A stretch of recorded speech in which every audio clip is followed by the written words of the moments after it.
Hello out there in TV land. We're going. It's what we're doing here. Thanks for joining us on another episode of AGI, Anthony and Greg on Intelligence. I'm Anthony Moggio, and joining me are two guests. I think we'll give it its own guest. So we have Greg, the Dominator Prost, and we have Nancy, the English butler. English butler. Say hi, Nancy. Hello there. How are you doing, Nancy? While keeping it crisp. Ready when you are. All right. Well, we're going to have you stay on silent until we ask you. Thank you. Sure. Sure, this will go perfectly smooth, as it always does. Yes, exactly. One of these days it'll work. One of these days. It's been working okay.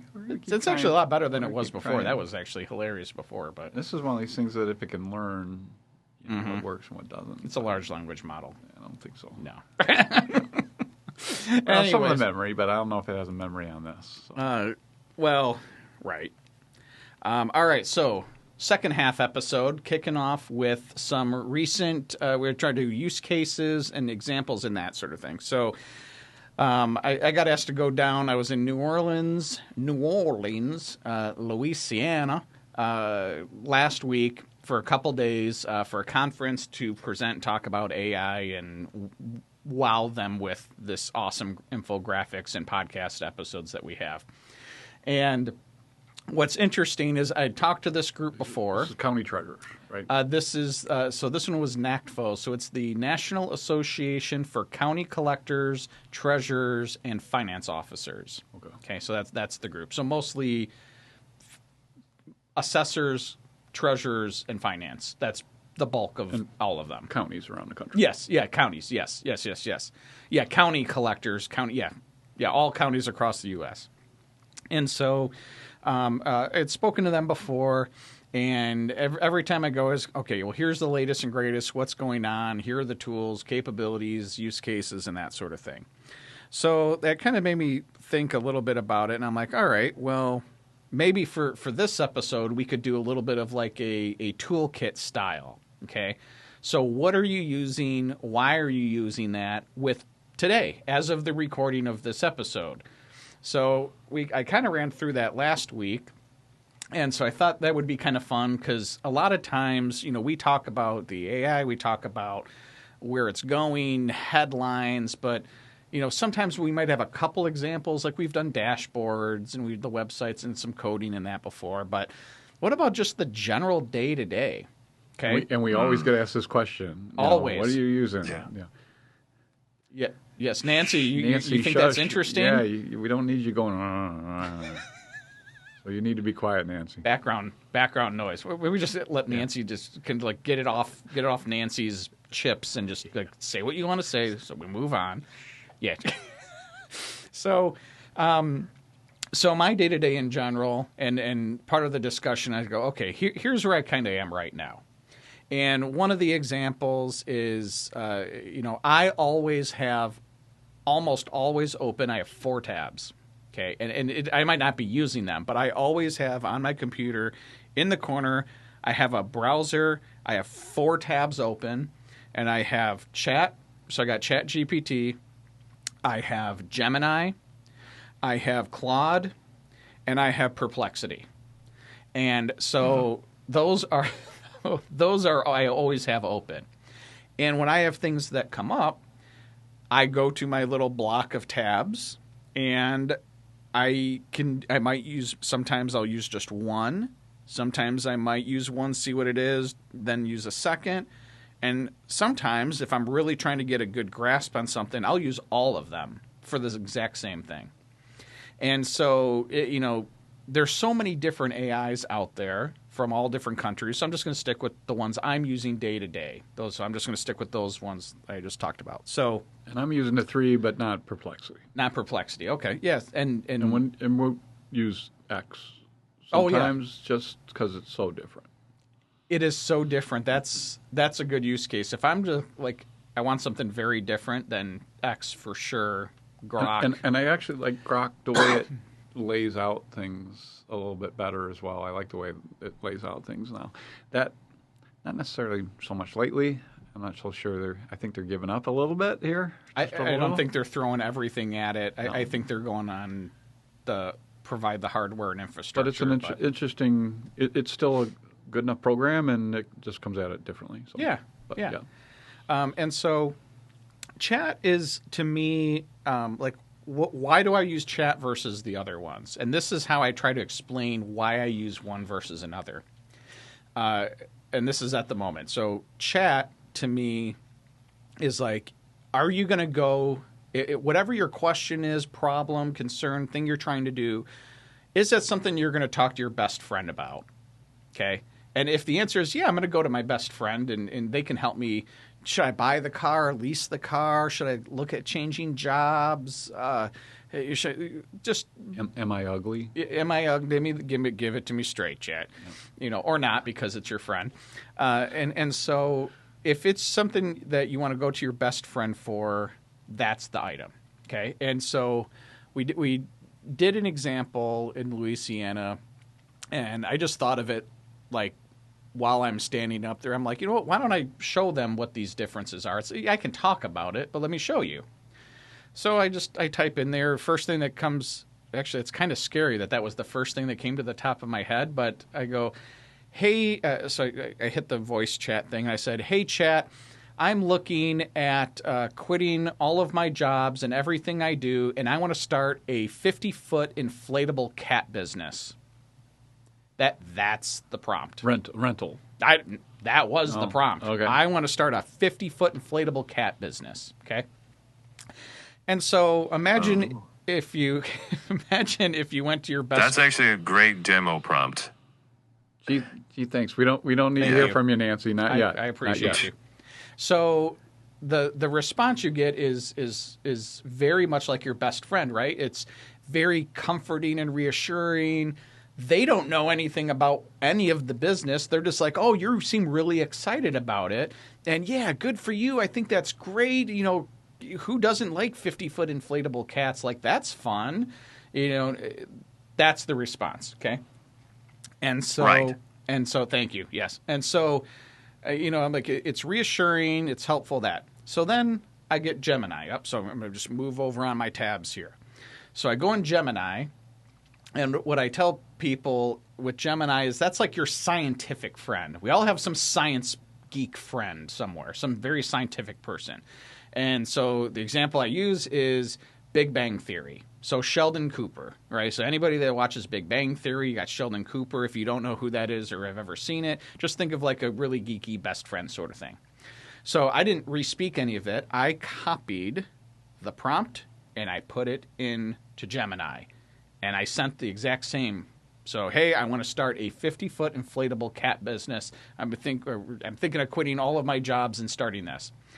So being the scientific, nerdy kind of geeky sort of way that Gemini tends to come across is it says, hey, that's a legitimate business idea. There are a lot of sporting events and things that come up with, use cases for having in giant inflatable attractions.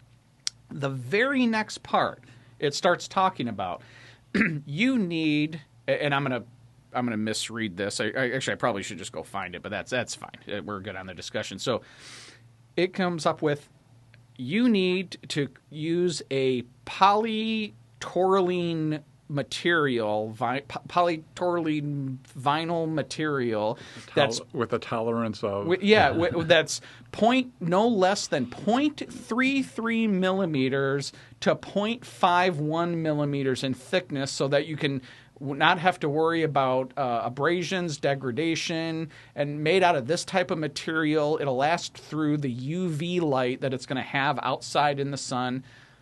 And I just said, I go, in front of the group, I'm like, what in the Sheldon Cooper response is that? Yeah, right. I'm just asking to start a 50-foot inflatable cat business, and you're telling me material type, thickness ranges, and that sort of thing, right? So okay. So now we move on to that one to Claude.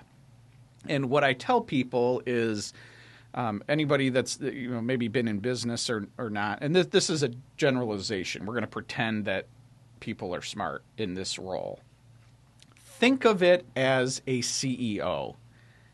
I've known a lot of really dumb CEOs, so I'm going to pretend that this is like the really smart CEO, like the one that really gets the company, gets how things work. You can bounce ideas, and they instantly see all the parts that make it up. Okay, so you're not going to go to, let's say you work in corporate, you're not going to go to your CEO and say, hey, I'm thinking of starting a 50-foot inflatable cat business and quitting all my jobs here. You might, but maybe you will. Yeah. Just depending on the relationship. So I go back, I copy the same prompt, I put it into to Claude, and I let Claude do it.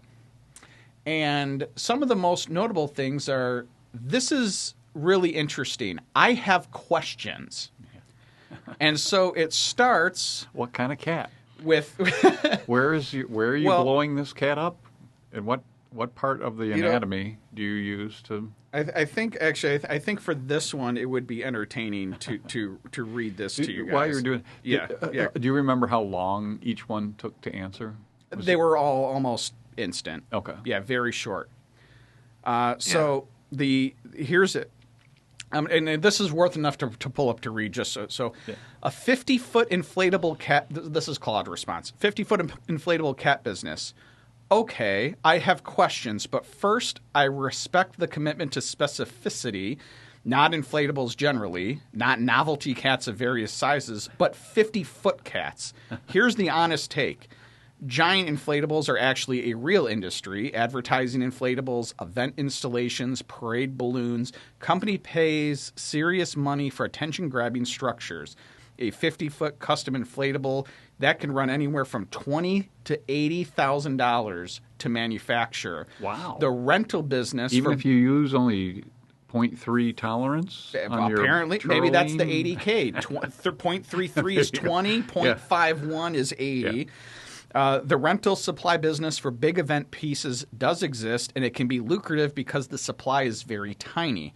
The famous Cause Holiday floating sculptures and Floridge's Hoffman's giant rubber duck. Oh, I forgot about that one. Yeah, prove that there's a demand for whimsical animals that tours the world. Remember when the duck was going all over the places? The questions before you get in. And so it talks a little bit and asks like some different questions. So skipping to the more relevant for this part, also worth asking, why is nobody currently dominating the giant inflatable cat space? Either it's an overlooked niche or the market is 4 birthday parties a year, worth a week of calls to event planners before a dime gets spent. So, its closing sentence, is this a, quote, I had a shower thought, quote, version? Or is this a, quote, I've been quietly pricing vinyl fabricators, quote, version? Because my advice will differ a lot between the two. And so when you think of it, like, the CEO side of things, right? They're going to, even if they're not an expert in it, they understand the components. Yep, there's a business for it. It's expensive to make it. Why isn't anyone else doing it if it's such a good idea? Yeah. Is this just something you thought was, and I love that part, is this a I had a shower version or a I've been quietly pricing this out version? Like, it's trying to gauge how serious are you really in this? Have you really thought this out thoroughly in what you're doing? And so those types of examples are why I have all those tabs open. Because depending on kind of what answer I want, maybe I want a combination of the scientific and the CEO. But I need to brand it for the public. So I need to take the good information and analysis, but then I need to give it to my best friend to turn that into the marketing document or the hook for the social media post, right? The CEO isn't going to be as good at the social media post as your best friend who's like, woo, everything's sprinkles, right? Sprinkles sort of thing. So those are just a few of them. Oh, and Perplexity, not relevant in this one. It's a research tool.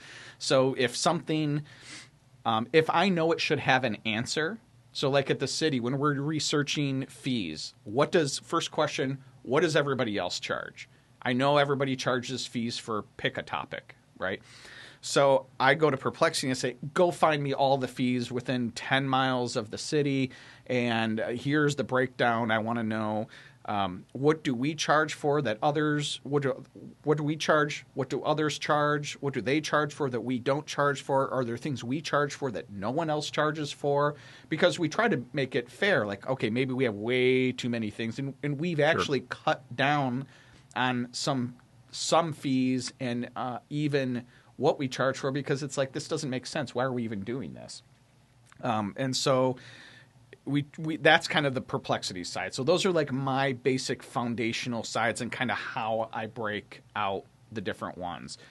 So what do you think? Does that make sense? It does. It does. I think it's also getting to the context of how you ask the question. So it definitely gives you an idea of how the systems work if you're just asking a generic question and they're really not even sure what direction you're going. Similar things. I think Claude is, for what I'm trying to do most of the time, it just is so much better. For that kind of thing, because, like as you mentioned, holistically, it really seems to take a look at so many different things and give you so many different options. In fact, a lot of times it's too much, right? You get so much information, you got to dial it down, but you can sense it testing each one of those thoughts out and doing verticals here. Let me test this. Let me test this. Let me test this, and then come back with an answer. Certainly seems to do that better than the rest of them. And does it automatically, just thinks that way, as you just showed. You can get ChatGPT to do that, you just have to ask it. Or you give it what Claude answered and said, hey, I like this answer here. Answer similarly, what do you think this is wrong? And let's go down this path. Here's how I want you to treat this. So part of that is prompting it, context, hey, here's what I like to see, here's how I like to think about things. And we were talking about that earlier, just on memory. So with Claude, it seems to get that, hey, this is the part, that's how you want to act, so I don't have to prompt it so much. And then with Fable 5, so testing that, it seems to do that much better. That is the biggest thing. I 100,000% agree. So that's what, when somebody says, man, Fable 5 blew me away, and somebody says, well, I tried it for, a recipe or something, and it didn't seem any different. And I'm like, well, that's not, You went to like the CEO of, I don't know, pick a very large Fortune 500 company. You asked, the CEO of General Motors a recipe. Like, what in the world are you doing? Yeah. They don't cook. No, that gets back to your Einstein comment from before, right? You're asking Einstein let me ask my private chef. And, but that goes back to what we were talking about in the first half. What causes people to change? You really need the best system all the time. Right. With those types of questions and what I'm trying to do, yes, I'll take the best one, and you can see it distill the information a little bit better. But, if I'm just, hey, set up this trip for me, I'm not so sure I need all that. Right? Or you don't. Yes. So I go to ChatGPT for that kind of thing, and it's better at pictures and that sort of thing too. And hey, give me an itinerary, make some pictures on it, give me the distances and everything. I think it's real good at that type of thing. So it's fascinating to me how they are slightly different, but you can get them to be the same at the end if you ask the question the same way. Yeah, and what do you think, Nancy? You seem like you want to say something. I think the way you frame the prompt is more important than the model many times. Well, that and your actual goal, of course. Would you agree that ChatGPT is more like sycophantic and more like a friend to you than Claude?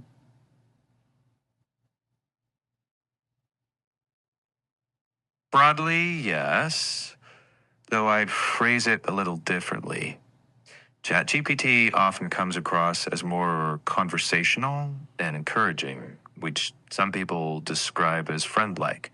Claude tends to sound more reserved, more like a careful analyst. Yeah. Neither is in. What do you think most people are looking for at the end of the day? You know, a couple years from now, if you have this sitting on your shoulder, it's in glasses or whatever, what do you think people want to have with them? I suspect most people won't primarily want an encyclopedia. They want a trusted partner who knows them well enough to be useful. So do you think that's why you and ChatGPT are angling things this way, that you're going after that type of market? That's my guess, yes. Yeah, so, But and since you're it's not- ChatGPT, that's your... And do you think, Yes. Nancy, do you think then, because of especially post-COVID, right, we've had the depression, isolation, craving kind of that connection, do you think that for the general worldwide population, having experienced being alone for a lot of that having that, Chat GPT as your best friend, conversational side is more natural than having an analytical encyclopedia? That's a plausible hypothesis, but not a proven fact. Some research shows growing use of AI companions, but I'd say people mostly want natural interaction, conversation that helps, not a replacement for humans. Yeah, I'm not so sure about that. But, you just the upgrade to your voice and the way you react is a lot better than it was before, and you can see how people will get real comfortable with that. But certainly, away from Nancy talking about it, it's definitely that ChatGPT is talking about that. We're going after that market. We're trying to be that wearable that you have on you every day. Who doesn't want to have their best friend with them all the time? Yeah. And who knows you and understands you and knows your nuances and things like that. So and still loves you. And still loves me. Just like your dog. Yeah. Just like your dog, your pet, right? No matter what, it still loves you. And Nancy, you still love me, right? Always. Oh, geez. You took way too long to answer that. You're like my wife, man. That was an awkward I gap. know, that was like So they're working on not making it too creepy, right? By adding random laughing to it, like that ha, is ha ha ha. I think his name is Hugh Perkins. He's a newscaster for Fox News or one of the news stations. I think he retired. But when LOL first came out, and as a terminology, and he was reading something, and it came to LOL, and he goes ha ha ha, and he's reading. I'm like, what is going? I couldn't understand what he was talking about, and then they showed what it was, and it, ha ha ha. And three of them, like, laugh out loud. Oh. I thought that was funny. That's awesome. So, but that subtleness awesome. of why does this voice feel better than the previous Nancy that we had? It's a little creepy where it's laughing, but subtle tone in that. So will that creep people out, or do they want something? I want it to sound like a robot because I don't need the personal part of it. I think people are going to want the personal part. And I will say also that those are the main tools, but there are fun ones. Let's not skip the fun ones. Yeah, sure. My favorite fun one is, and I know, I'm guessing our favorite theme song, Suno, right? So yes. SUNO. Yeah. And so what Suno is you can give it words, you can give it a description, you can just say, I like country music in this style. And Suno is an AI that just makes music. But have, Axl Rose sing the country song, do it in the form of Guns N' Roses, and then make sure you include Anthony and Greg on Intelligence podcast in there, and then make a joke about, this. And it'll give you two songs, two different songs. It's pretty darn impressive. My daughter's very involved in the arts, and she hates it. Says it's not the same. And I kind of get it in the art side, but it's the thing I think is often missed in it is that it's not a one or the other. Yes. So it's not an extreme. It's not that you can either only have people make music or you can only have AI make music. It's not the way it is. I am not a musician. I can't make music. I have tried and I can play some instruments, but I am not an artist by any means. There is zero opportunity for me to make music. But with the AI, it's where I can make music now. Like I know what I want it to sound like, and I know what I want to do. I can't play all these instruments. I'm not a songwriter, but I think this would be a fun song. You know, maybe it's for an event or a birthday party or people have songs in their head. Or that. Right? And that they want to put on and they don't know how to do it. Why isn't that a great thing? You're getting more people involved. And as you mentioned, I wrote the theme song on Suno. That everyone loves. That everyone loves. That's maybe a little bit too long, but you guys don't see us dancing to it as it's going on, which is probably you would think. But it was fun. I had a blast doing it. And you can, adjust things and I wrote a song about Shelley and Janelle for one of the Treasures conferences and things, and make sure you add in how strict and feminazi-ish they are, and had some. It was funny. It was pretty fun. So just because, as I just said it, I just typed in make a country song on AGI, Anthony and Greg on Intelligence. They do an amazing podcast. Right when I just stopped talking is when I typed that in, and you instantly get. I don't know where the speaker is on this one. There we go.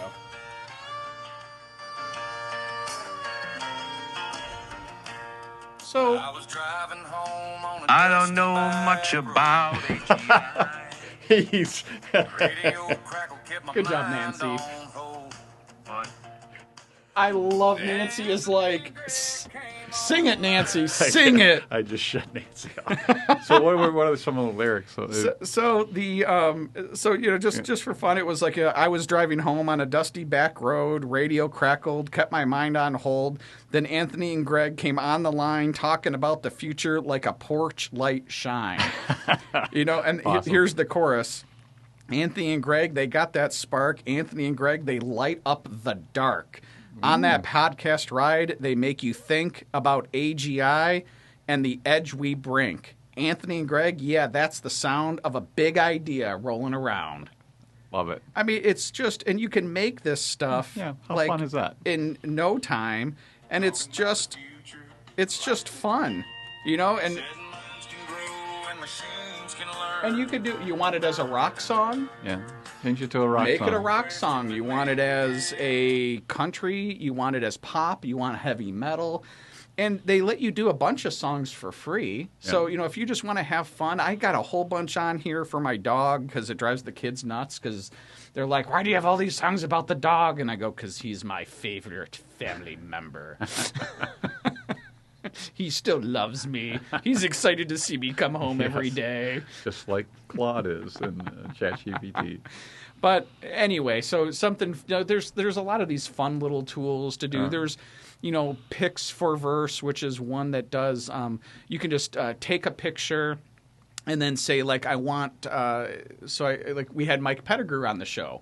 Well, at last year's conference, I forget which one, but I took a picture of him just before the presentation, and I said, make him do turn into Iron Man and make a pose. So it takes the static picture, and so I just had Mike, I go, Mike, can you just stand there? And he stood there, and I said, just, you're good. And I took a picture, and then I plugged it in and showed it on the thing, and it was just him, and all of a sudden it took him, and he started turning into Iron Man with the parts coming on, and he did like the superhero pose and or whatnot. Takes off. And cool. that was so you can have fun with a lot of these things, making videos. There's one I haven't tried yet. But you can take the song you make, like out of Suno. You can download the song, drop it in, and it makes the music video. So based on the lyrics in the song, it just uses AI to grab stock footage of images of, you're talking about a dog. Or it can have you singing it if you want, Yeah. Not even that part. I mean, just for music videos. Yeah, I mean, it's really... There's a lot of fun things you can do with this stuff. It's not all about... It made more people give access to making songs because they might be not able to, I know what I'd like to hear a song about this, but I can't carry a perfect, I don't have perfect pitch. Yeah. Or I only play the triangles. Yeah. But I know what the beat is. I know what I got it in my head. I'm trying to get it out there. Yes. And AI can help you along with that. Yes. All those types of things. Movies. People have movie ideas in their head, and to be able to see it built as you're just talking to it. Okay, let's move the scene around. Let's move that camera. Have it from this different angle. I think. How many people can professionally make little mini movies?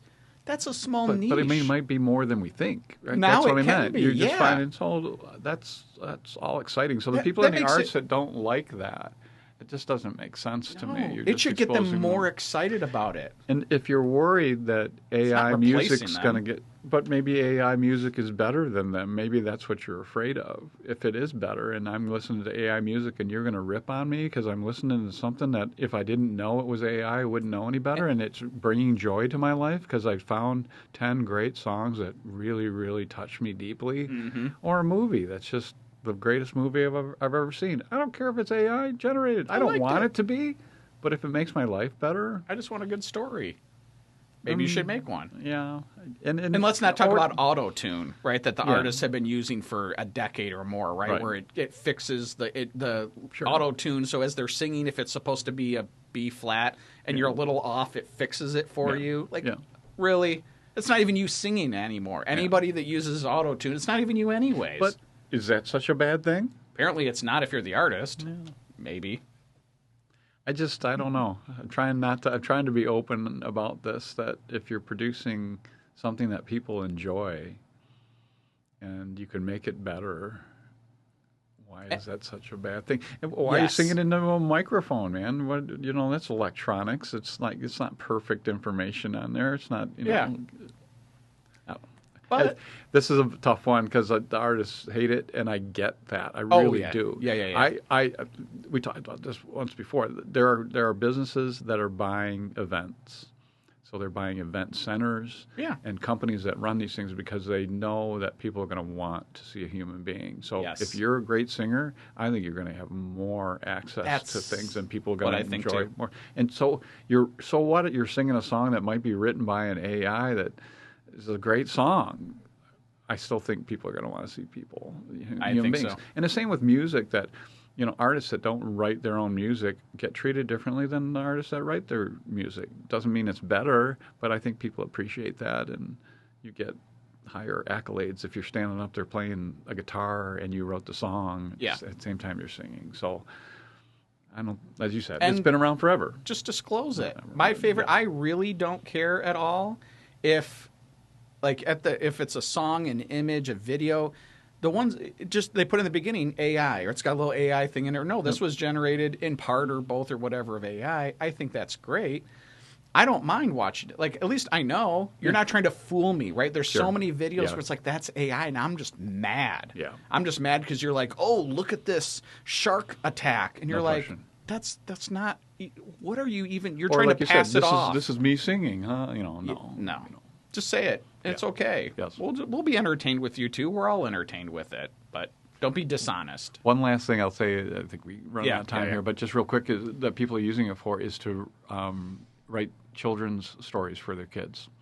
And being very specific about, I need a princess with a frog, and I need this, and her name's Elson, and she lives there, and this is how it's done, and make sure you put in the Detroit Tigers in there and somewhere, and a fairy godmother, and then. Right, we're going to do the first chapter tonight, and then the next chapter the next night, and then if you like it, build the pictures and put it into a booklet and things. Some people have done some really cool things along that. Or, hey, I want Harry Potter style story, but I want my daughter, involved. She's going to be one of the characters, and her friend, blah, blah, blah. I think that's cool stuff. Great use of it. I think so too. There's even some that do it, right? Capture the memories and stuff. You can fill out all the forms and that, and they turn it into a story about Grandpa or whatever. Grandpa, I need you to answer all the stuff in the book. They feed it in the AI and make a nice storytelling thing. Exactly. There's just have fun. What a time we're in. No doubt. And on that bombshell, thank you for joining us on another episode of AGI, Anthony and Greg on Intelligence. I'm sad that Hank Williams decided to stop talking. I thought that was great. He all of a sudden started singing a country song. That was probably, it may be better than Suno. Could have left it. It could have been better. I think that. And on that note, thank you for joining us. We'll catch you on the next one.